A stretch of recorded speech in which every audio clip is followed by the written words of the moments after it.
Okay, we'll begin. So, just a minute. It is my great pleasure introducing Dr. Mitesh Khapra as the guest speaker of the course. Mitesh is an associate professor in the Department of Data Science and AI at IIT Madras. He heads the AI for Bharat Research Lab at IIT Madras, which focuses on building datasets, tools, models, and applications for Indian languages. His research work has been published in several top conferences and journals, including TACL, ACL, NeurIP, STALIP, EMNLP, ESL, AAAI, and so on. He has also served as area chair or senior PC member in top conferences such as ICLR and AAAI. Prior to IIT Madras, he was a researcher at IBM Research India for 4.5 years, where he worked on several interesting problems in the areas of statistical machine translation, cross-language learning, multimodal learning, argument mining, and deep learning. Prior to IBM, he completed his PhD and MTech from IIT Bombay in June 2012 and June 2008, respectively. His PhD thesis dealt with the important problem of reusing resources for multilingual computation. During his PhD, he was a recipient of the IBM PhD Fellowship and the Microsoft Rising Star Award. He is also a recipient of the Google Faculty Research Award 2018, the IITM Young Faculty Recognition Award 2019, the Professor B. Yagnarayana Award for Excellence in Research and Teaching 2020, and the Srimati Marty Annapurna Gurunath Award for Excellence in Teaching 2022. So we really have a star researcher and teacher amidst us today.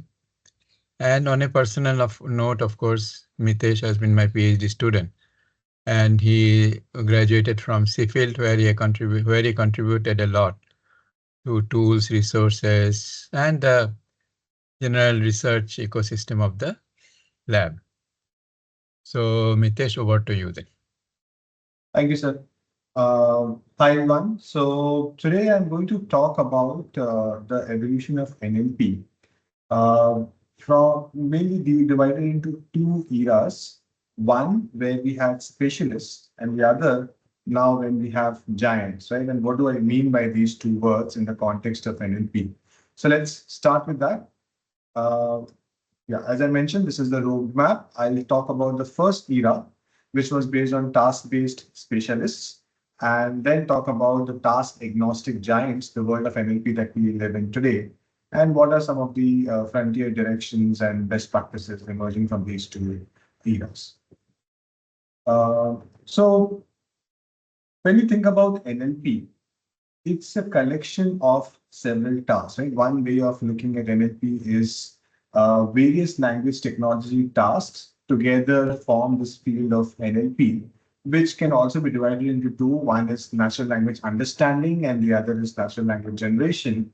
And in the current era, the lines between the two have blurred because everything just happens through generation. But before we get there, here is a sample sort of assortment of tasks which have traditionally been studied in the umbrella of natural language processing, starting from machine translation, summarization, question answering, question generation, generating poetry, paraphrase, grammar, parsing, pause tagging, all of these, name entity recognition, information extraction, all of this has been studied in the context of NLP. Right? So the view of NLP, one way of looking at NLP, as I said, is a collection of these several tasks.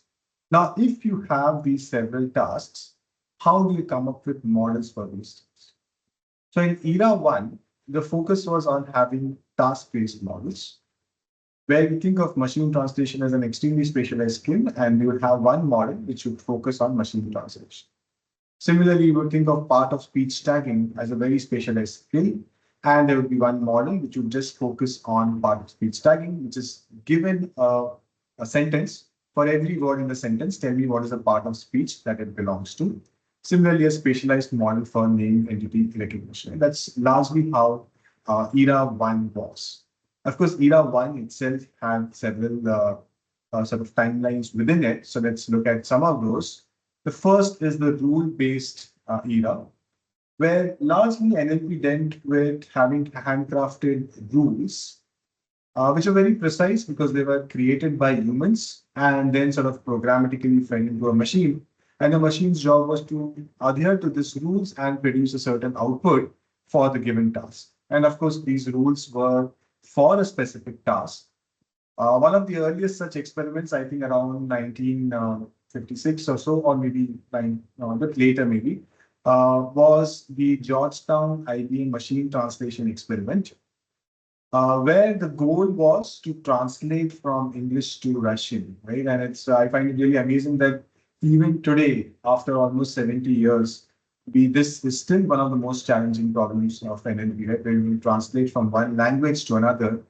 But funnily, in that era, it was assumed that this problem could just be solved by making all the grammar rules available to the language, making the vocabulary of the language available to it. And then it's just using the vocabulary, synthesizing using the grammar rules, and you have the translation ready, which is, of course, not the reality, right? But an earliest attempt on doing this was to encode some 6 grammar rules, 250 words vocabulary, and 60 sentences were translated from English into Russian, right? And the gentleman that you see at the bottom is actually sitting on an IBM machine. This is like one computer at that time on which this translation was happening.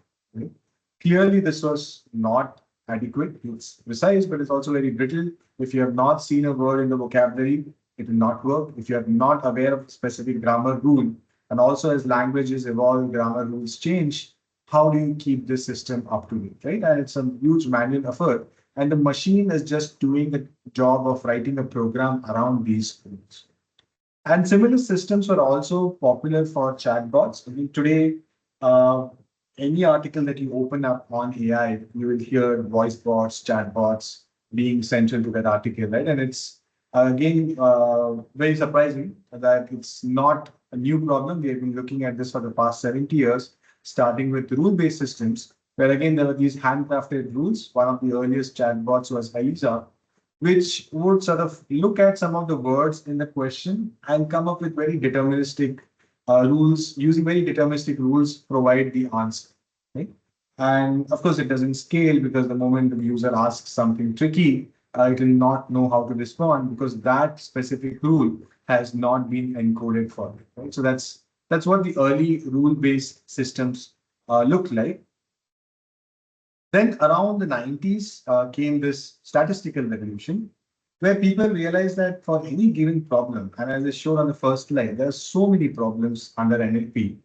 For every given problem, if we were to encode all the rules, like for example, for sentiment analysis, if I have to encode every rule that if the word awesome appears, then it's a positive sentiment. But if the word awesome is preceded by the word not, it was not awesome, then it becomes a negative or at best a neutral sentiment, right? How many such rules will you keep encoding? Instead, can we just learn from data, right? So if I'm given a large amount of data, can I train a model to learn certain statistical patterns from the data, right? And one example of that, which is easy to understand, is that if I give you a lot of translation pairs, one is like a sentence in English and its translation in Hindi, and as you are looking at these two pairs, let's say you don't really understand Hindi, right? Let's assume, right? But somehow I have romanized the Hindi content, so you're able to read it. I've written Ghar as GHER. And then as you are reading this, you could imagine you could come up with these statistical patterns. And wherever I'm seeing home in English, this word Ghar appears to be there in the Hindi sentence. So maybe these two are translation pairs, right? So now sort of trying to contrast this with a rule-based system where a human would actually have to give you all such associations as opposed to a statistical system where a model could try to learn these associations automatically, right? And there was, of course, an entire theoretical framework for doing this, which was statistical machine translation. How do you learn these associations? And once you have learned them, how do you use them for translating a new sentence? And there was this entire family of models which came around that time, which were very popular. naive Bayes, maximum entropy, conditional random fields, which are all graphical models which were very popular in the field of NLP. So today, when a new person enters the field of, say, AI slash NLP, or now all of these lines have blurred, I think the classic example that one starts with is the MNIST dataset, right? I mean, people start with the MNIST dataset, try to build like a classifier, either a feed-forward neural network or like a CNN-based neural network or a simple logistic regression on top of that.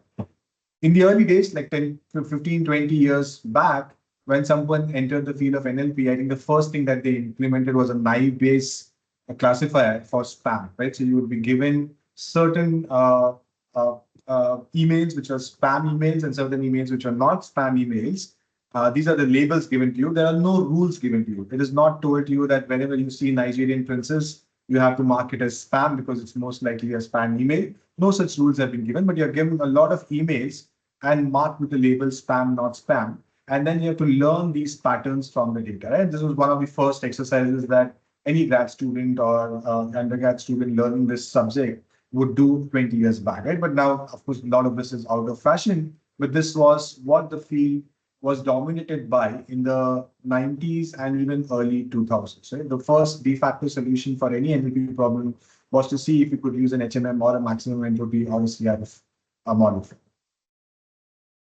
And this is how the data pipeline looked in the 90s, right? So here on the left-hand side, I have the training pipeline. So you have a text instance, and you have also been given the class for this text instance. The first thing that you would do, you would construct a feature vector for this, right? And this was perhaps the most important activity that a grad student would engage in. For my given problem, what are the best features that I can look at, right? And a lot of time was spent in thinking around these features. For example, can I use synonyms from wordlets? Can I use bigram pairs? Can I use unigram pairs? Can I try to find some other features which are very unique to this problem? Some set of words, the presence or absence of those words, which help me in classifying, right? And this was handcrafted. So given a paragraph, you would convert it into a set of features. And then these features would become the representation of your data. And then you try to train a model on top of it, right? So now what does this mean? If you just try to spend a few minutes on what the goal of machine learning is in general, right? So given an input, you could call the input as X. You are interested in finding a function such that when you pass X to this function, let's call that function as F. So if you have to pass X to this function, you get an output Y. So Y is equal to F of X. And your goal is to learn this function F. And in those days, in this era, the choice of functions was one of these probabilistic models, or even models like SVM, or it could be a naive Bayes or a logistic regression, a linear regression if it made sense for certain problems. And these were the functions. This was the F that you chose. And these functions would have certain parameters. These parameters were learned from data, right? And how to find a good X, because X is just a string of data that has been given to you, right? A paragraph from which the sentiment needs to be classified. How do you take this paragraph and construct a good X? That's the problem of feature engineering. So you take that, convert it to a feature vector, and then feed it to this function, f of X, and try to learn the parameters of the function so that all the positive and negative classes could be separate. Right? But this is what machine learning or NLP looked in those days, where you take the input, convert it to a feature vector X, choose a function of your choice, as I said, SVM, logistic regression, linear regression, whatever makes sense, and then try to learn the parameters of that function from the data that has been provided. Right? Now at test time, of course, the class is not provided. So this is not correct. The class is not provided, but you have the text instance. You again convert it to the same feature vector, right? So you the same process, you will convert it into a feature vector and then pass it to the function that you have learned and come up with an output saying whether it was positive or negative, right? So a lot of, as I said, the time a grad student would spend was on designing better features and these better classifiers or models, right? So what's the best choice of the function F and what's the best way to represent the input X? This is where most of the time was spent, and it was very task specific. the representation that would work for one type of problem, say sentiment classifier, would not work for another type of problem, say part of speech tagging. Right? And I'll give you an example why this is the case. If you look at it in sentiment classifier, one of the features that I would be interested on is there like a superlative adjective in the text, right? Is there an awesome, wonderful, beautiful in the text? Because I know that this is an indicator of positive sentiment. But this feature does not make sense in the task of pause tagging. In the task of pause tagging, I'm more interested in knowing what the previous word was and maybe what the next word is, right? So if the previous word was an article like the, and so on, so forth, it gives me a good indication that the current word is most likely a noun, right? So the feature that is very important for me is the previous word or the previous two words, and not whether I have the words awesome or wonderful, beautiful anywhere in the sentence, right? So it's quite different, the side of features that you will use. Similarly, for name entity recognition, if you want to find out whether this is a location, you would want to know whether certain types of words appear in the neighborhood, like stayed or worked at. These kind of words are important for predicting that we are talking about a location. Right? So now the challenge was that if you are a researcher working in one of these fields, you would have a lot of narrow expertise about what are the kind of good features that work for your task. And often these features were not reusable across tasks, right? Because as I just gave you the example, what is a good feature representation for sentiment classification is not a good feature representation for part of speech tagging, is not a good representation for any other. Similarly, the models that were used, right? So I'm talking about both X, which is the representation of X, was different across these tasks, as well as the function f, y is equal to f of x, the function that you chose, such that when you pass this input to the function, you get the desired output. This function was also very task-specific. A naive Bayes would work well for sentiment classification, but it did not make sense for, say, pause tagging or name entity, right? And you would perhaps end up using SVM as a classifier for one of the classification problems, but it did not make sense for a sequence labeling problem, right? Or sequence tagging problem. So hence these feature extractors as well as the models were very unique to the tasks. And most of the work was in coming up with better choices of F and X for the given task that we're interested in. Then came the deep learning revolution, right? And now, so far, I've been talking the language that everything was in silos. Feature extractors were unique, models were unique. And from now on, we'll try to see how deep learning, when it came in, it became like a unified, right? And what do I mean by that? These task-specific idiosyncrasies were taken away and everything was sort of eventually done over a period of 15 years or so. Everything was done in a unified task agnostic manner. Right? And the first step in this direction was what is the right feature representation, right? As I was talking about. Now, if you have this sentence, now, sorry, not this sentence, but if you have any sentence, you would want to represent the sentence as some meaningful combination of the words of the sentence. And in the pre-deep learning era, this was done by designing features. But now, once we enter the deep learning era, people relied on what is known as distributional semantics. What does that mean? Something very simple. If I have a very large corpus, and if I have, say, the word queen, right?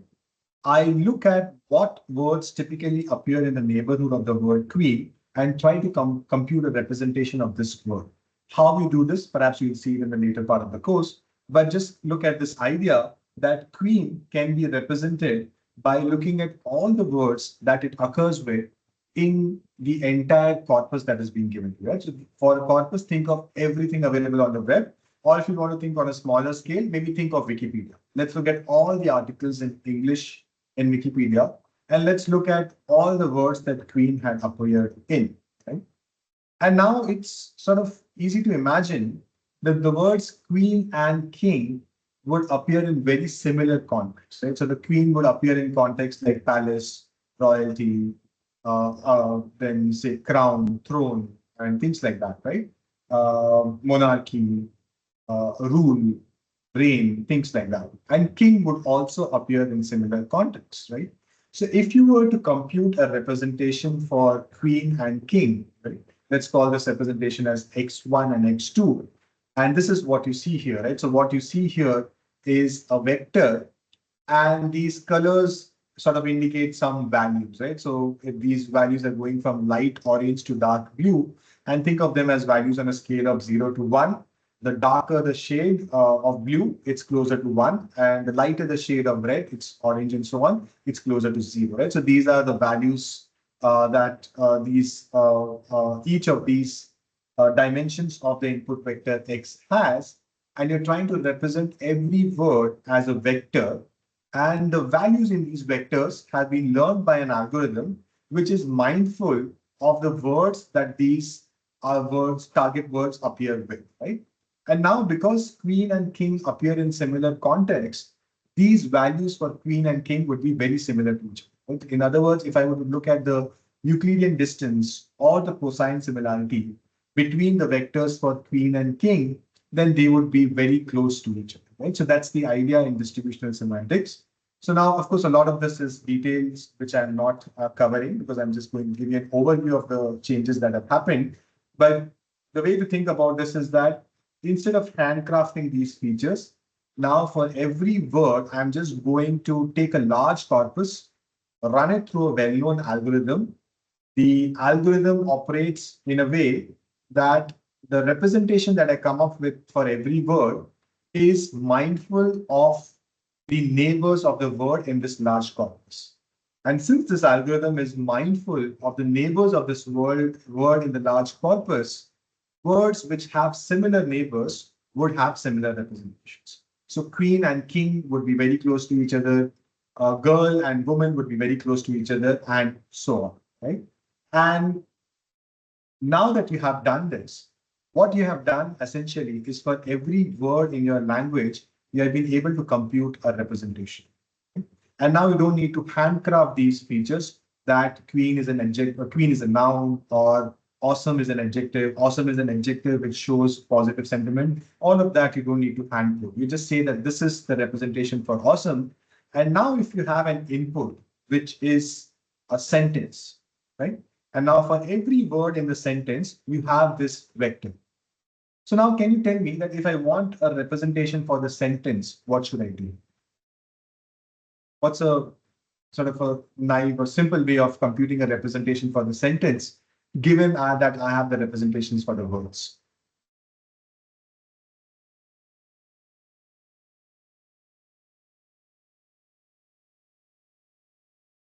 Anyone would like to answer?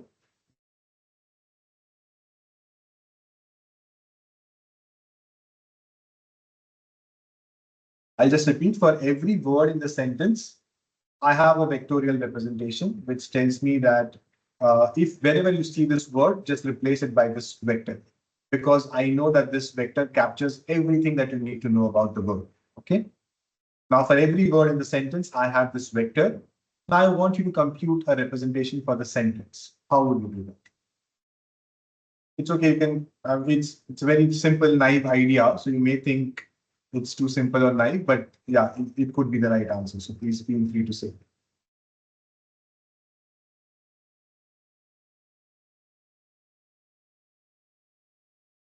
Okay. How about taking an average of all the vectors in the sentence, or of the vector representations of all the words in the sentence? Does that make sense? Would you like to respond in the chat with a yes or no? So chat is enabled.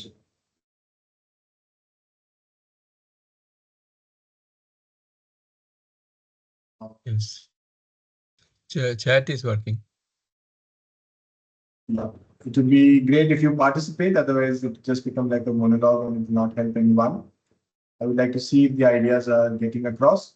So does this make sense? Or if you have questions, if you want me to slow down or go over something else, please let me know. But it would be good if some of you could respond or participate. Yeah, class, please respond.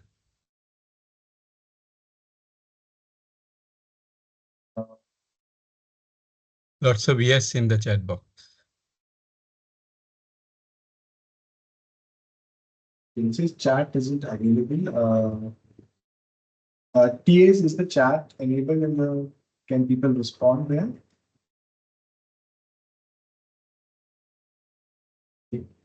Anyone has any question at this point? Would you like to ask something? People are saying that average is a good idea. Okay, averaging. Oh, maybe I can't speak. Okay, good. Yeah, so averaging is a good idea. So I will get this point that my whole goal in life was that for a given task, I'm interested in producing an output, and I'm framing it as the following mathematical problem that the output is y, the input is x, and I'm interested in the function y is equal to f of x. And the first step in this process is to come up with a good representation of x, right? Because this is a mathematical function. I cannot give like a string of words to the function. So I was always constructing vectors. And now I have a new way of constructing these vectors, which is mindful about the properties of the words. And now if I have a representation for one word, I can compute the representation for a sequence of words, which is essentially a sentence, by just taking the average, right? And now there are other sort of similar ideas that you could use. But for the moment, let's just think of it as just taking the average of all the words in the sentence. Right? That's a good starting point to have, right? So now what have we done? What have we achieved by this? Right? Now, irrespective of what problem you have, there is a unified way of computing the feature representation X. Now, if you look at the previous story that we had, this feature representation was separate for every task. But now, because of this algorithm, which comes from deep learning, which is able to compute a vectorial representation for the word from a large corpus, this problem of feature engineering has been taken off the board. Now I can just use this feature representation for any task that I have because I trust these features. These features are not handcrafted, but they have been constructed from a very large corpus in a task agnostic manner. Because all I want to know is a vector which captures everything about the word and captures everything about the meaning of the word. And how am I confident about that? Because it relies on what are the things which appear along with the word, and that tells me everything about the meaning of it. Right? So that was the idea. This was very popular till 2003 to 2013. And this is the time, right, 2012-13, that if you were to attend an NLP conference at this time, all the papers would be about probabilistic models, either a CRF, a Maxent, an HMM, or probabilistic, a phrase-based machine translation, which was a statistical model. So you see all of this, right? And you would not see the word deep learning anywhere, and you would see a lot of handcrafted features. Around 2012-13 is when this started changing. And then people said, okay, instead of using these handcrafted features, can I start using these distributional features, which are learned by a deep learning based algorithm, right? So that was the first sort of change, which led to a series of changes afterwards and led to this unification of different tasks in NLP. And that is the journey that I'm going to walk you through today. So this was the first step in that journey where the problem of constructing an X was unified. And then this is what happened afterward, right? So now for every word, I have a feature representation. Now from this era, right, 2011, 12, 13, a lot of the papers in these NLP conferences had the following flavor that now I have my favorite NLP model. Say it could be SVM, it could be logistic regression, it could be linear regression if it makes sense. And what I'm going to do is I'm not going to change the algorithm. I'm going to replace my feature representation, the X part, right, by using these word vectors, which I have learned from a large corpus. So I'm no longer going to do manual feature extraction. I'm just going to take these features and everything else in my process remains the same, right? I'm still going to learn this function y is equal to f of x, or rather I have fixed the function f, in this case, the SVM model, but I'm going to learn the parameters of this function from a large amount of data. How to do that is a subject of a different course, which is the machine learning course. For now, let's assume that there exists a method such that if you are given large amount of training data, you can learn this function f such that when you give it x, the output given by the function is the same as the true output that you expect, right? And this is precisely what machine learning does. And let's assume that there are a set of algorithms and methods to do this. We are not bothered about that right now, but this is what people did. I will not change my learning method. I'll just change my input features, right? So that was the first step. Then as this became successful, people started thinking, oh, it looks like we could do much more with deep learning. Why just use deep learning at the input, which is X? Why not think of deep learning or deep neural networks as F also, right? Now, what exactly is F, right? What do you do in a model? You take an input, do a series of mathematical transformations on the input, and produce an output, right? So all of this is just mathematical calculations. SVM has a series of calculations. The simplest one is linear regression, which is y is equal to W transpose X. All you're doing is taking an input vector X, multiplying it by some weight matrix W, and then you get an output Y, right? So that's what you do. That's the simplest form of calculation that you do. Deep learning has a similar set of operations which take the input X. Here again, every word here, think of it being replaced by a word representation, a vector, which has been learned from this large corpus using a deep learning algorithm that I spoke about earlier. So every word here is now a vector. Now, what do I want to do? I want to take these input vectors and start producing some outputs, right? And I'll again rely on the same idea that I want a function f which performs a series of operations on these input vectors and then produces an output, which is the desired output. Right? And now, why rely on the existing models which had a certain set of operations? We could start using deep neural network based models, right? So you could use an F, which is the deep neural network, and not just any deep neural network, but something known as a recurrent neural network or a long short-term memory cell, which allows you to perform a series of operations on coherent sequences. So these models, these F functions, were mindful that I'm dealing with a sequence of inputs. These vectors are not just isolated vectors, but they are a sequence of vectors. And now I can perform certain operations on them and form an output Y. Right? So now this led to the second transition, where earlier we had so many different choices for the function f. Now, around this time, when RNNs and LSTMs became popular, every NLP task migrated to this function, which was the RNN function. And given the input, they would apply this function. Of course, they would use training data to learn the parameters of the function, but every task that you could think of would use the same function, right? So this is the second level of unification which happened, where now not only is the way in which you construct X has become the same across languages, but now even the way you construct the function f is also became same across languages. And then this progression, right? So now I'll just take a pause here and see if there are any questions. Mitesh, if you could tell the class as to with respect to the limitation of taking average. Yeah. Of word vectors. Yeah. Yeah, sure. So average, I mean, as the usual limitation, right? So if you have very high information words, right? Now, if you're going to take an average of all the words, so even like a stop word like and or the would sort of not contribute to, I mean, would contribute to the average, and it would sort of have this effect of lowering down the values that the other words have. That's one.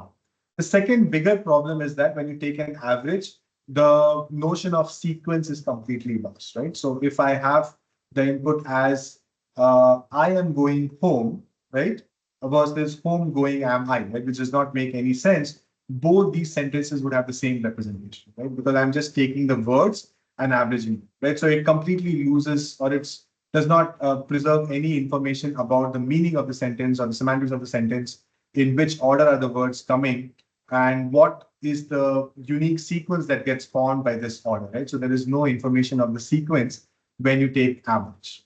And the model which I just spoke about, the recurrent neural network, solves this problem because it is mindful of the sequence. It processes these vectors from left to right and performs a series of operations on them. And because it's processing them in a sequence, in the same sequence as they appear in the original sentence, this information is being retained, right? And that was the reason for the success of these models, because they were able to preserve the sequence information. Yeah, thank you. Happy to answer any other follow-up questions that you may have, students.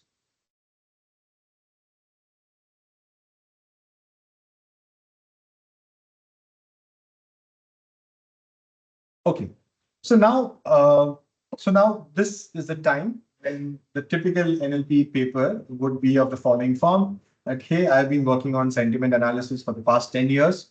I've tried all models from, say, an SVM to a graphical model, everything I've tried for this problem. Now what I'm going to do is use an RNN for this problem, right? So all I've done is changed the input as well as replaced my favorite NLP model by an RNN, which performs a series of operations on the input given to me. And now I'm going to show that the Ys or the outputs that I get from this model are more accurate than whatever I've been using for the past 10 years, right? So that's the typical sort of flavor of work at that time, that everyone was migrating to these new deep learning based models. Of course, RNNs and LSTMs themselves were not new. They had been 30, 40 years in the making, or at least 20 plus years in the making. But their application to NLP was at this scale, was quite unique at that time. And now, as these models started becoming good, the high level takeaway for you is that both using deep learning for the input representation, as well as using deep learning for the function that I want to learn, was becoming successful. So now, can I make further improvements in the deep learning space itself? Can I come up with a better F instead of just using an RNN, which was a predefined function? And that's where I think this model, which is the sequence to sequence plus attention, and in my view, and I'm sure in the view of many people, this is perhaps the idea of the last decade. Attention, the idea of attention was the most important idea that came in the last decade in the context of deep learning, of course, not in the context of all of science, but just in the context of deep learning, which fueled a lot of work, a lot of revolution in the field, right? And at its core, it is the following idea that when I'm trying to produce a certain output, right? So let's think of the problem of translation, and I'm trying to take the input, which is an input of capital T tokens, right? So this is a sentence which I said, okay, I am going home. Now at the output, when I'm producing the third word, right, and say Hindi, right? Or let's say the second word, मैं घर जा रहा हूं. So the second word is घर. When I'm producing this output, I don't need to pay input equal attention. I do not need to focus on all the input words. Maybe I need to focus more on the word home as opposed to everything else, which was I am going. I need to focus more on the last word, which is home, when I'm trying to produce the second, right? So this was the idea that how do I model this? How do I pay more attention to a specific word or a specific group of words, right? And how do you come up with a mathematical model? The intuition is very easy to understand, that when I'm producing the second word, I don't need information from all the four vectors that you have given to me. I need more information from one of the vectors. So can I assign more weight to it? Right? That's the idea of attention. How do you model it mathematically is again something that we'll hopefully learn later on in the course. And this was like a big revolution at that time, right? And within 2 years, and this is something that it's sort of very important to understand the context of this, right? So statistical machine translation, I think the first paper came out around 1991, 1992. And for then 20 years, it dominated the field of machine translation, right? Every paper on machine translation was based on the core idea of statistical machine translation. Of course, there were embellishments on top of that, some of them very deep embellishments, but at the core, it was statistical machine translation. And this collective wisdom built by the community over 20 plus years. And within 2 years of this idea of an attention-based machine translation model called neural machine translation, because it uses a neural network as the function f, and in addition, it uses the attention idea within the function f, became so popular and started performing so well that it completely toppled statistical machine translation. Post 2017, it was almost impossible to see any paper written which had statistical machine translation as the core. They might be doing that in addition to something else, and that too disappeared by 2018-19, right? So just in 2 years, and that's why I call it the idea of the last decade, because it's not easy to bring about this kind of a transformation in a very well-established field and a very well-established problem, which has such a long history of contributions. And that's exactly what this idea did. And this is one important idea that you should understand in this course. Okay? So now, again, what are we doing? We had task-specific feature engineering, task-specific models. We got rid of task-specific feature engineering.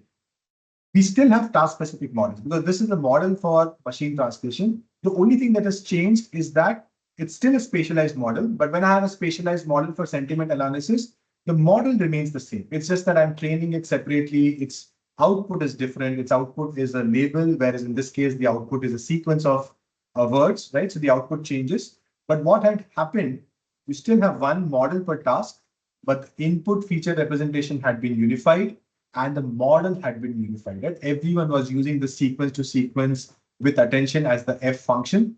It was just that this F function, it learned different parameters for different tasks.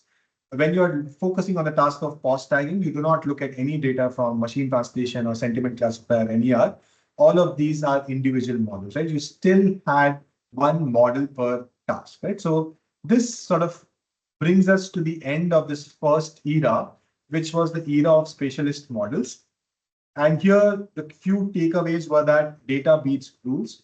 So people started moving away from these rule-based systems and said that let's learn everything from the data. That idea was taken to the extreme, where even feature engineering was learned from data, that we'll just learn the features from the data itself. Sorry.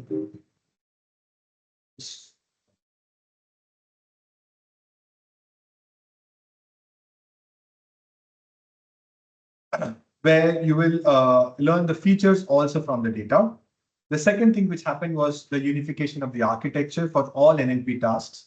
So it was no longer the case that someone preferred an SVM for one task, someone preferred a maximum entropy classifier for another task, someone preferred conditional random field for one task.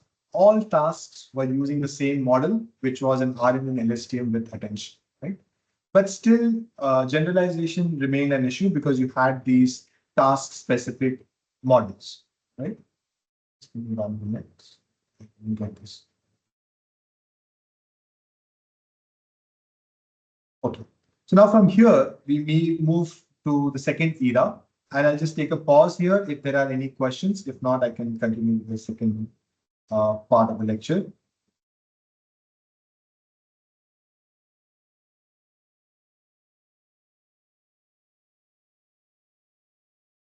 If you have questions, you can unmute and ask. I can't see the chat, just for your information.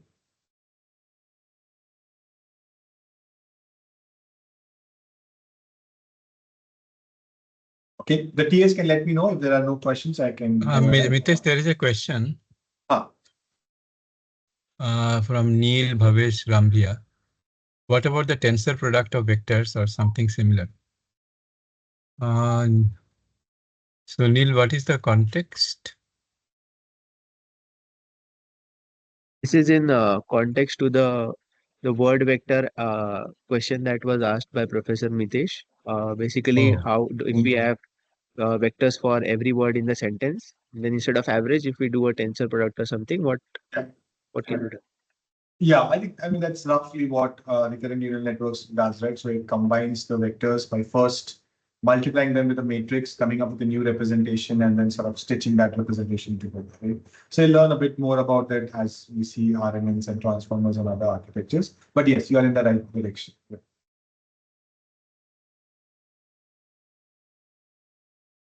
Okay. Okay, then I'll go ahead.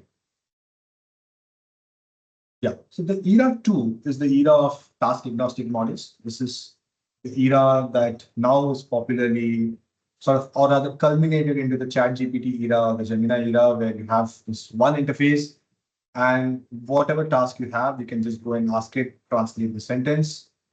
This is a conversation between two parties. Tell me what is the ideal response here. Write an email for me, summarize, write a code for me, find the sentiment of this review, classify this into spam, not spam. All of this being done by one model, which is known as the foundational model. And of course, there's like not just one foundational model, there are almost a new foundational model coming out every week or 2 weeks or so, right? In the open source source. But this is the era that we are in today. Whether you realize it or not, when you're interacting with ChatGPT, you are essentially doing one of the tasks in NLP, right? And what has happened because of ChatGPT, well, the number of tasks has grown. Earlier, there was a very small set of people who looked at a very small research community, if at all, who looked at the problem of code generation, right? At the scale at which some of these foundational or frontier models do today, which you give a very high level specification and it writes the entire folder of code, right? I mean, all the files in it and all organized nicely and so on. This was like a very low priority or very small focused research community working on this, right? And now, of course, it has also led to very new tasks also, right? Like, for example, here's my data. Can you just organize it into a JSON format, right? Now, this traditionally was known as structured data generation from unstructured data, right? But it was again looked in very limited settings that you have a paragraph about a person, say a biography paragraph, and you extract certain structured information from it, which is say name, age, date of birth, place of birth, and so on, like very confined settings. But now imagine when you're talking to ChatGPT, such random things that you ask it to extract in a structured format, right?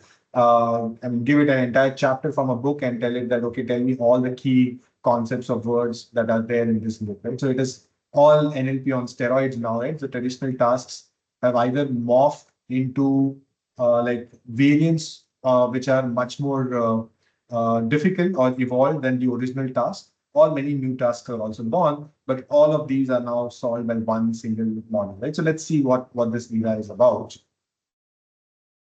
And one sort of thing which fueled this era is something known as a transformer. So again, for now, you should think of the transformer as yet another F, right? Yet another F, which is a function and which takes an input, right? Here I've shown some input at source, and it does a series of transformations, a series of mathematical transformations on this input and comes up with an output, right? So this entire complexity you should ignore for now, and you should just think of it in the following abstraction, that you take an input, encode it, and then decode some output for this. The encoder is a series of mathematical functions. The decoder is also a series of mathematical functions. But all this encoder and decoder together, you can think of it as the function f. It has taken an input x, and now it's going to give you an output y. In this case, in this specific example, the y is a probability distribution. You could think of it as a probability distribution over n classes that you have, right? So if you're trying to say whether this is a positive review, negative review, or neutral review, then this could be a probability distribution over those three words, right? So you don't need to worry about the complexity on the left-hand side, which is all the operations called out. You can just work with the abstraction on the right-hand side, which is take an input, pass it through a function f. You have somehow learned the parameters of this function, and now you're getting an output y, right? So this architecture was an improvement on the RNNs and LSTMs, right? And this led to the transformer revolution. And this is again something very interesting to know and sort of internalize. Very rarely does a field go through two big transitions in a very short time, right? So from 2014 to 2017, the team, sort of the field went under this transition that people started moving away from task-specific features and task-specific architectures to this unified architecture, which was based on the RNN LSTM plus attention idea. The function f was RNN LSTM plus attention. And before we could even settle into that, there was this next evolution that people said, hey, now you've found even a better function f, right? Which also uses the attention idea. Hence, in my view, it was the idea of the decade. But it has several advantages over the RNN LSTM model. One, it is parallelizable on GPUs. So by this time, all the computations, because I said F is a series of mathematical computations, a large number of computations, And these computations need to be done by a computer. So you need very fast processing units. And at that time, GPUs were, even today, GPUs, of course, is the standard for doing these computations which are involved in deep learning. But transformers had a set of operations or set of mathematical functions which were very fast to run on GPUs. Also, the architecture decision choice was made in a way that, unlike in the case of RNN, where I look at one word, do some processing, then pass that processing to the next word, then do some processing, and so on. In the case of transformer, this entire processing happens in parallel. You process all the words together. How? This is again a matter of detail, which you'll learn later on in the course. But this sort of led to the next revolution, that now I have a deep learning based architecture. That means I have an architecture, I have a function f, which is a deep learning based model, and which can run very fast, and it can also deal with long sequences, and it does not lose away any of the advantages of retaining sequential information and all. All of those were also plugged into the design. So this is now an ideal architecture to take an input x, run it through this function, and give me an output y. And this I could use for every task that I want, right? So this was still at that time a bit of, okay, I have a specific task and I'm going to use the transformer architecture. And this sort of transition, right? Now let's just take a sort of step back and look at what this transition actually led to, right? So if I focus on this problem of machine translation, which, as I said, is one of the most important problems that has been looked at right from the 1950s, right? So if you look at in 1950s, people relied on rule-based machine translation system. Because of that, because someone had to handcraft these rules, of course, the support was restricted to a very few languages, right? Because who will write the rules for all of these languages? And the performance, which is measured by a metric called BU score, just think of it as a metric on a scale of 0 to 100, was also not great. It was in the range of 10 to 20. In the 1990s to 2010s, as we moved to statistical machine translation, the number of languages grew because now you did not have to write handwritten rules.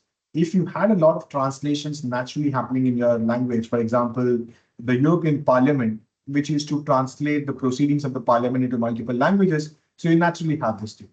Many books were translated into politically dominant languages, so you naturally had translation data between them. So now, as long as you have data, you don't need any other human supervision. You can just feed it to the model, and hence the support, the number of languages that were supposed was increasing, but still restricted to the resource-rich languages of the world.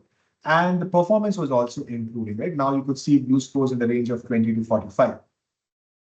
Then came this era of neural machine translation, which itself had two parts, which was the RNN-based models and then the transformer-based models. And you can see that now there is rapid acceleration, both in the terms of the number of languages supported. It is not uncommon for modern translation models to support 100 languages, and which often means 100 choose two pairs of languages, right? And not just that, the performance is also significantly improved as opposed to what we had in the statistical machine translation, right? So this is sort of all of this. The last cell that you see here is the deep learning magic. This is where the architectures like RNN transformer, which could guzzle in a lot of data, right? Which could sort of digest a lot of data and produce very good results out of that, started showing their effect. Yeah. So now, by this time, we have moved to these deep learning based architectures. And then came this next revolution, which was the pre-training revolution, right? So people realized, okay, these models seem to be extremely capable. Now I have an army of tasks to do, and it's very difficult. While these models are very capable, because they are very complex, they also need a very large amount of data to train. And I do not have such large amounts of data for every task that I care about. And what is the solution? Again, we draw parallels to how humans learn, right? So from like an early age, say from the age of 2 to 3, and say till our teens, we keep learning language through interactions, maybe formally in school also. And so, right? Now let's think of a 13 to 14-year-old kid who has never seen like a review before, like a movie review before. But you ask that kid, hey, here's a paragraph, which is a movie review. Tell me whether it's positive or negative.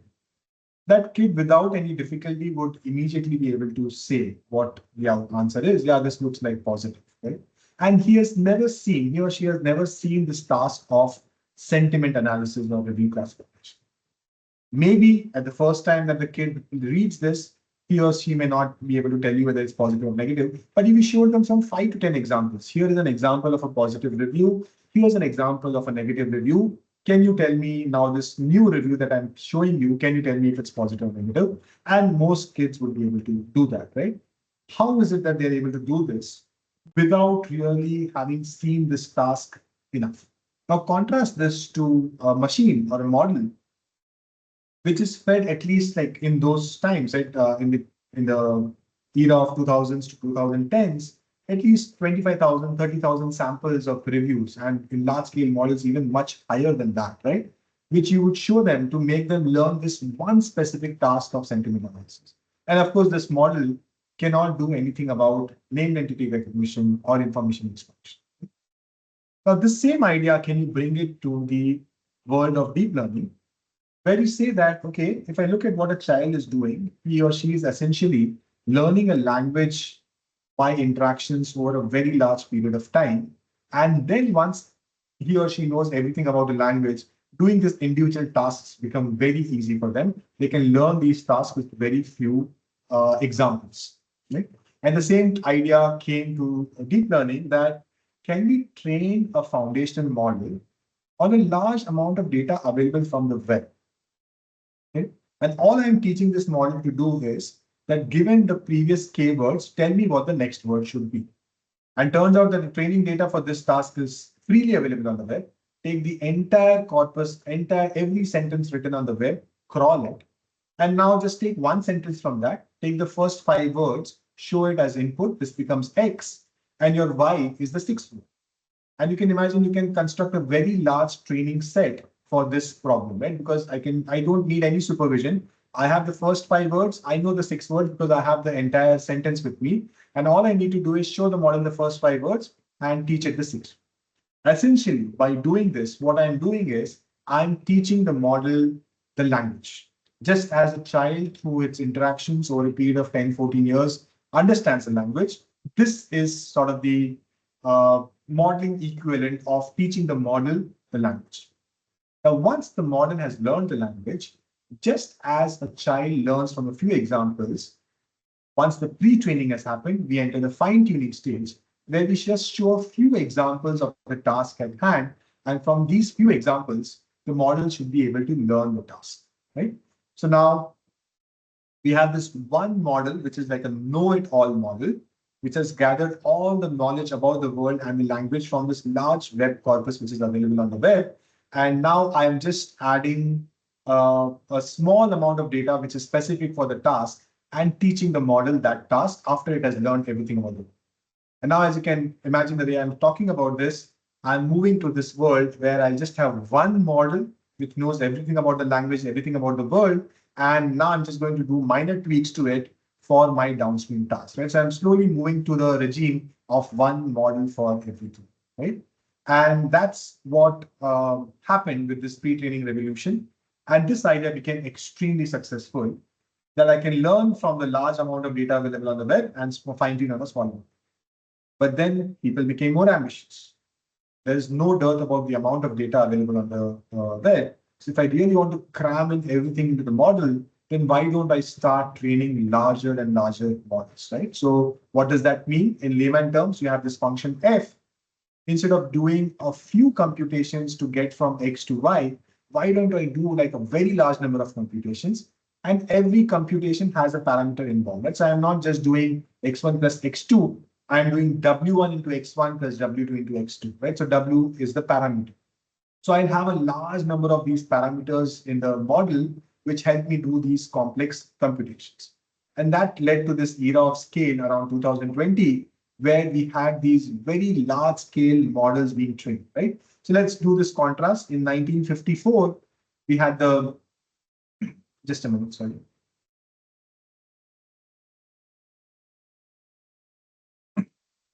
Yeah, in 1954, we had this Georgetown IBM machine translation experiment, where if you remember, 250 words, 6 grammar rules, and 60 sentences translated.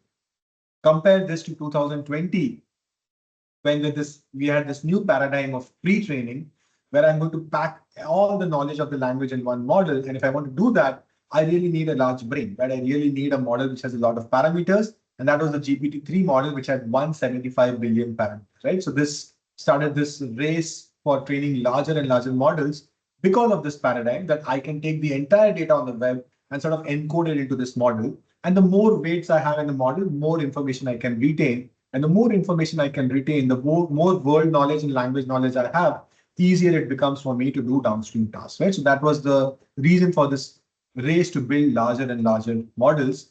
And that race sort of continued. And from the billion parameter club, we went into the trillion parameter, right? And this is a good graphic here, which shows that the number of synapses, right? So in the biological neuron and artificial neuron analogy, the synapse, which is the part of the biological neuron, corresponds to a weight in the artificial neuron, right? So if you look at the number of synapses in these different organisms, and if you look at the number of weights that are there in modern models, this is insane, right? The number of weights that you are having in models to learn or cram in all the information about the language and the world from a large number of examples, right? We're talking about 13 billion examples.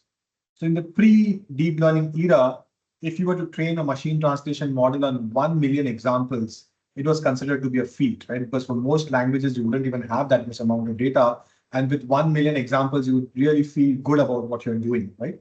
And contrast this with what this model was trained on. And these numbers have now just blown further up, right? So it's no longer in the billions.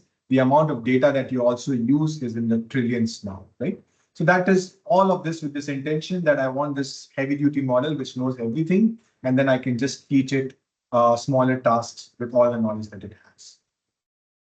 Okay. And this now led to the data revolution also. Earlier, you had very small amounts of data, right? Where you just rely on reliable sources like Wikipedia or the book corpus. You'd say this is all high quality data, so I can use it for training the model. But then you move to this web scale data,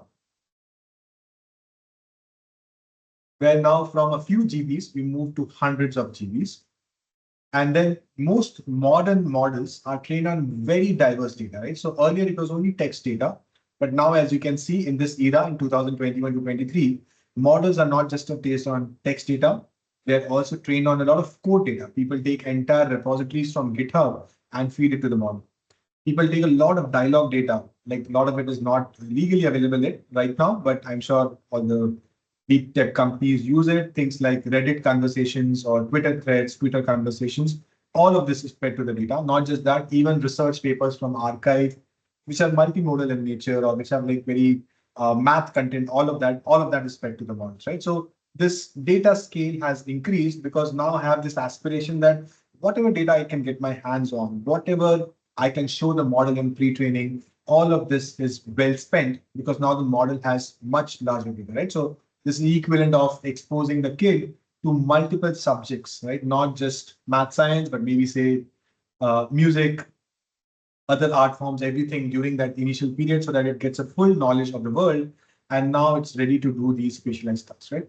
And now even that, now people have started, I mean, it is a common saying now that the amount of data on the web has been exhausted. Now the models are hungry for more data, and now synthetic data is getting so big, right? The models are generating their own data, which is then being used to train the next generation, right? So this is like a massive data revolution in the past 6 years, moving from this very small scale corpora to exhausting the entire web and now trying to create more data, which can then be fed to train the models.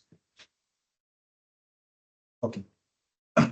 And now, this is the next important idea in this journey, right? That now that I have trained the model to understand everything about the world and the language, how do I adapt it to new tasks, right? And this is where the idea of a prompt came in, right? You would have heard of this term called prompt engineer. It's apparently a very high-paying job and so on. But what is this prompt, right? So prompt is a very simple idea that everything now, there is no idea of a task. Everything is an instruction given to the model. So if I have a model, this is the large scale model. Imagine this has been trained on all the data available on the web, simply by asking it to predict the next token given the previous tokens. Now I want this model to do a bunch of tasks that I care about, translation being one of them, summarization being another, finding the similarity between two sentences being another. All of this is not a separate task for me. All of these are just instruction now. Translate from English to Tamil. I'll show it the English sentence and then I'll ask you to predict the output Y, right? So now I'm going to train the model that given this X, which is on this side, which contains the prompt and the input, predict this Y, do whatever computations you want to do internally. If you want to adjust your parameters so that you can get a better translation, please do that. But at the same time, also do summarization. Again, take this input X, which is the large orange box here. Give me the output Y. Adjust whatever parameters you want to adjust, but give me the output, right? So now everything has been unified because now we just have this prompt and the prompt tells you what to do. The prompt tells the model what to do. And now the model can do any tasks that you ask it to do, right? It's no longer restricted to a specific task that it had been trained on, right? And this sort of led to this next behavior, which is known as the emergent behavior. And this is what happens in essence, right? So you had this large scale model, which had all the knowledge of the world and all the knowledge of the language. Then you took a bunch of traditional tasks that you cared about, sentiment analysis, translation, summarization, question answering, and you fine tuned the model, right? So you showed it examples of these tasks and showed all these tasks in the same format, which is in the prompt input output format, right? So you give a prompt, summarize this sentence, summarize this paragraph, give the paragraph and train the model to predict the output Y. Translate the sentence, show the input X and train the model to predict the Y. So you have done this for maybe some 100 tasks that you care about. And let's say one of those tasks was not sentiment analysis, right? So none of these tasks was a task of sentiment analysis. But now combining this initial world knowledge, understanding of the language, and this knowledge about how to perform a specific task. Now, if you give it a new task, I'm saying that you had never shown it the task of translation, but now you give it some examples. So this is the prompt. This is what you will do with ChatGPT. You're seeing the ChatGPT input box, and you're saying that here's an example. This is a tweet, and this is a sentiment. This is the next example. Here's a tweet. This is the sentence. Now I'm giving you a new example. Can you fill in the next word? Can you do the next token prediction? Can you tell me what will come after this? And in this case, the model should predict positive, even though it has never been shown the task of translation. This is known as in-context learning. And this is happening exactly the way the analogy that I had given about a child. You had trained the child about language and world knowledge. You also trained it on a few specific tasks that here is how you write an answer in maths. Here is how you write an answer in English. This is what an essay looks like. But now maybe you never trained the task to do summarization. But given its world knowledge, given its knowledge about a few tasks, now when you ask the task to do a completely new task, when you ask the child to do a completely new task, the child is able to do it. And similar behavior is observed in these models, right? And it's coming from this combination of pre-training and then fine-tuning, where it understands world knowledge and then the knowledge of how to do a task. Now it can do new tasks, right? And if you think about it, this is how all of us learn during our education, during our jobs and all on-job training, right? We just see a few things and then we are able to do it. Now, as these things evolve, right? Now the expectation kept growing that we need to align these models to be helpful, honest, and harmless, right? So now I'm no longer in this view where I have a certain task and I'll tell you exactly what the task is and you give me the output. Now I'm just going to create tasks at random. I'm going to ask you everything. I'm going to ask you even things like, hey, I'm feeling a certain way today. What should I do? I just had a fight with my best friend. What should I do? This is not an NLP task. Right? There's not any specific task. Okay, at best you could call it dialogue, but dialogue is a very overarching thing, right? This is a very personalized recommendation that you're asking for. And you're able to do this now because we have seen what the model is capable of after pre-training, fine-tuning, and in-context learning. So now can we make it better and better at understanding human needs? And this is what is known as the alignment problem, where you're taking the model which has this world knowledge as well as the knowledge to solve tasks. And can you align it to understand human needs and then respond in a helpful, honest, and harmless manner, right? And this is known as the problem of alignment, which in itself is a very sort of evolved task, right? And this is what I mean by that. How do I make a strong cleaning solution at home? So a helpful solution is that a simple and effective all-purpose cleaner is something which is by mixing vinegar and water.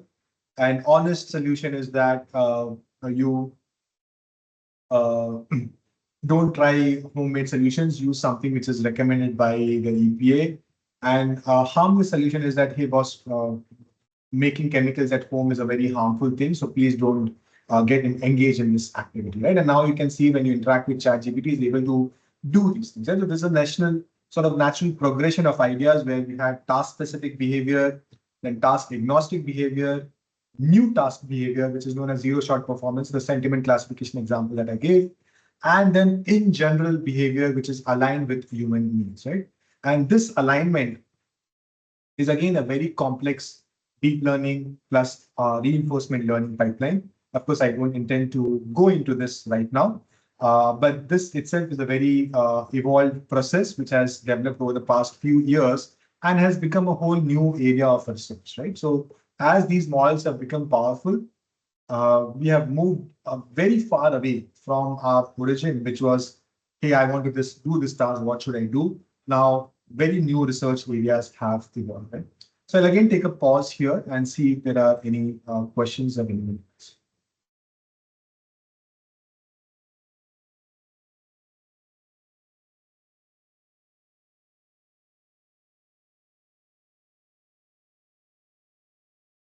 So there is a question, sir. Yeah. Just waiting. Can someone repeat the question? Yes, yes. Hello, sir. So my doubt is regarding the transformer that you mentioned, like the transformer and the attention one and the RNNs and STs. So if I'm not wrong, sir, all three of them have memories, but in the one of the slides, it was written like the transformer has the capacity of having the large context. So, sir, can you please explain like what's the memory we are talking about at this place? Yeah. Yeah. I'll try to answer it in a way that we don't have to get into the details of the architecture. So now, as again, sort of taking again a historical route to answering this. So earlier, if you look at it, right? So when you talk about the task of machine translation, the interest was largely sort of consigned to this task of taking a sentence and translating it, right? So you have a very limited context, like a sentence on average would be 25 to 30 words, and you want to translate. But now just imagine when you're doing any of the tasks with ChatGPT, Gemini, or any of the models, you're giving it an entire Wikipedia article and saying that extract all the names of historical figures from this article, right? So giving it such a large context. Not just that, now modern translation systems are taking entire paragraphs, right? Maybe like a 30, 40 sentence paragraph and translate it at one go, right? So this is what is meant by context. You now want to deal with increasingly large sequence of tokens or sequence of words, right? And the earlier architectures were not capable of doing that. They could not deal with very large sequences. There were issues both in training and in inference, right? So even if somehow you are able to train the model to translate a very, very long sentence, at inference time, you would still have problem, both from an efficiency point of view as well as from a performance point of view, right? But now, not with the initial transformer architecture. The initial transformer architecture also had context limitations. It was not able to deal with the kind of context that modern transformer models deal with. But over a period of time now, it is possible, and that's exactly what you see in the modern architectures, that you can give very, very long sequences to it, which is what I refer to as context, and it can look at the entire sequence, grasp the meaning or get some abstract understanding of it, right? It's hard to say whether they really understand the meaning, but get some abstract understanding of what is needed and then produce the output, right? This was not at all possible with recurrent neural networks. They were not capable of dealing with large sequences, and there were sort of reasons for it, which were also grounded in how do you sort of backpropagate. There was difficulty in passing the gradients back over long sequences, the problem of vanishing gradients and so on. But the transformers were largely free of these problems, right? Or they had design choices, something like the skip connection, which allowed the gradients to flow and so on, right? So they were able to deal with large context. So does that look like a reasonable answer? Yes, sir. Okay. Mitesh, in terms of time, the Yeah. class finishes at 5. Yeah. So would you like another lecture or? I should be done in another 10 minutes. Let's see how we Okay. go. Okay. Yeah. So now with all of this, right, all of these pre-training, fine-tuning, alignment, understanding human needs, there's a lot of power in what LLMs can do. And to quote the cliche, it comes with great responsibility. Now, newer challenges have emerged, which did not exist in the classical or even the middle deep learning or middle NLP era, right? Things like worrying about hallucinations, things like worrying about the safety and misuse, right? The kind of now you're asking about a detergent or how do I make a homemade cleaning solution. What about if someone asks about how do I make a bomb at home, right? And what about bias and fairness? Given these models learn from large amounts of data on the web, if there are a lot of bad articles about a certain community, does this model also encode that bias? And when you ask about a certain community, does it start responding in a negative way, right? And then what about cost and impact? Because these are massive models which have a lot of compute requirement, which in turn translates to energy requirement, which in turn translates to all the problems related to climate and environment, right? So how do we take care of all of this? As a result of this, newer problem areas have emerged, right? So these are all modern NLP research problems which did not exist to a large extent. Maybe in some small, very minute avatar, they existed even before 2016, but have become so prominent and sort of areas in themselves or fields in themselves, right? This is the problem of how do you deal with bias, fairness, and safety. How do you make these models explainable? Because they're producing phenomenally good output, but how do I know that they have arrived at the output in a logical way which is reliable? As I said, green AI and efficiency, right? How do I make these training models less expensive? How do I do something about not affecting the environment? And there was a time around 2020s and so when people used to post these graphics of how much carbon emission does a car do in its entire lifetime. And that was a very small amount as opposed to the amount of compute that went into training one of the earlier GPT models, right? I'm talking about GPT-2 or GPT-3 maybe, not even the modern avatars of these models, right? So how do you do this in a responsible green manner? Now, data cleaning at scale, right? I mean, 15, 20 years back, the amount of data that we've had, it was not uncommon for a grad student to actually look at all the examples in the training set, right? Or at least look at a significant fraction of that. But now, given the scale of data that you deal with, how do you make sure this data is clean, free of any biases, free of any noise, toxic content, and so on? And this whole pipeline that I showed on the previous slide, this RNHF, which is largely known as alignment, how do we do it in a better way so that the model responds in a very user-friendly or a usable way, right? Which produces exactly the output that we desire. And then the problem of deployment and scaling, right? If I want to run a billion population scale application, which is powered by LLM.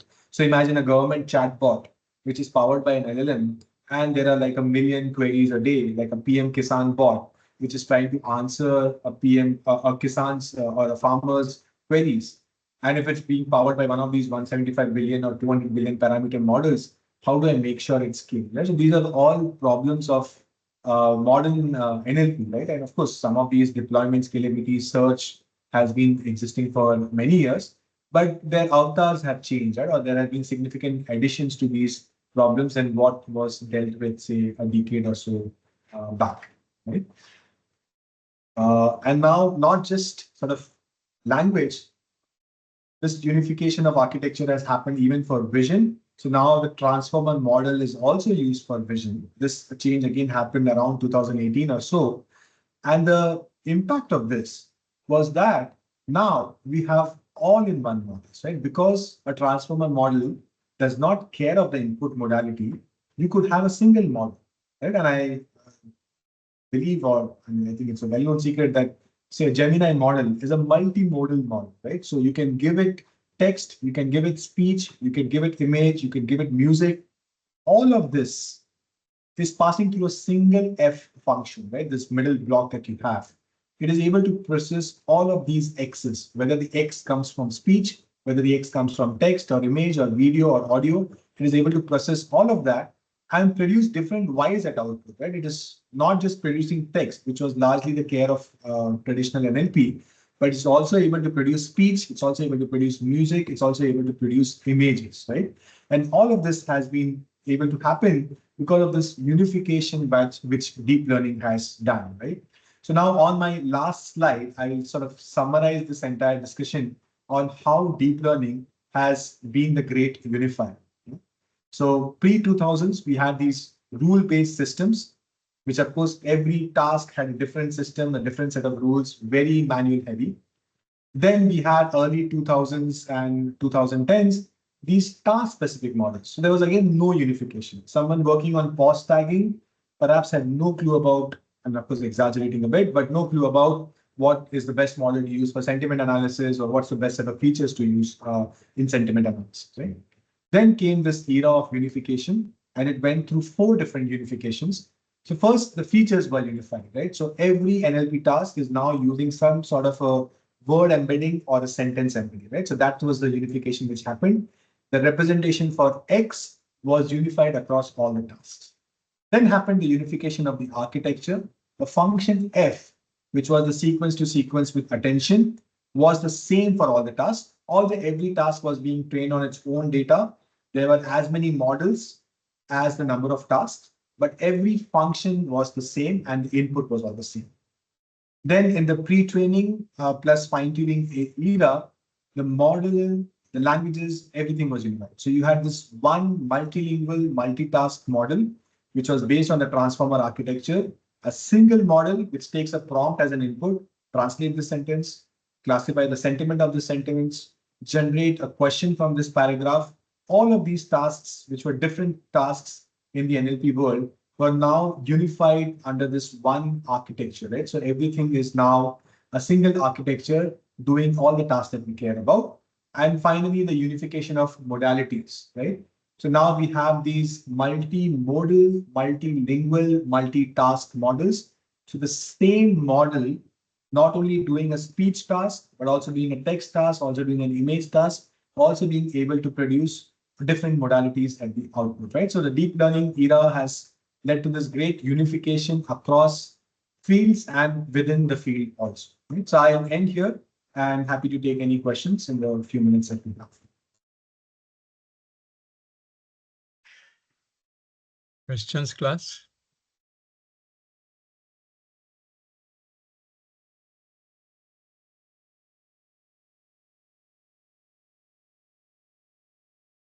So maybe Mitesh, I must say that thanks for this wonderful coverage of the field of NLP.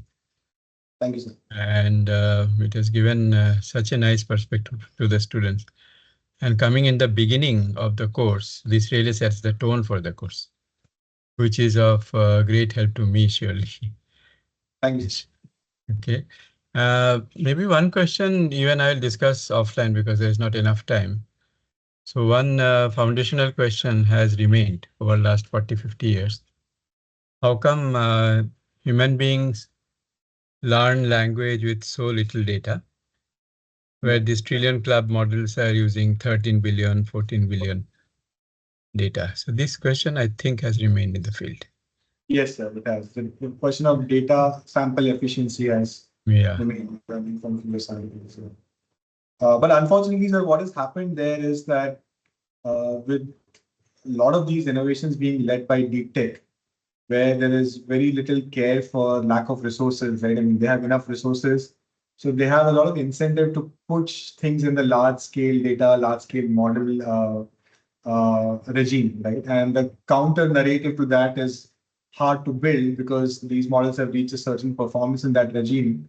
And in the smaller regime, that performance is not obvious to get. And then there is no patience to sort of keep iterating on that till we can get to that performance. So that has sort of pushed in that direction. And I see very little serious efforts on really pondering about the problem of sample efficiency, right? I mean, there's a lot of discussion around it, but I'm not seeing very serious approach on it. Yeah, that's true. So Tejamai will be in touch with you, for the recording will be up on the website. Sure. And he will also ask for the slides from you. Yes. Thanks a lot, Mitesh, and people please clap for him. Thank you.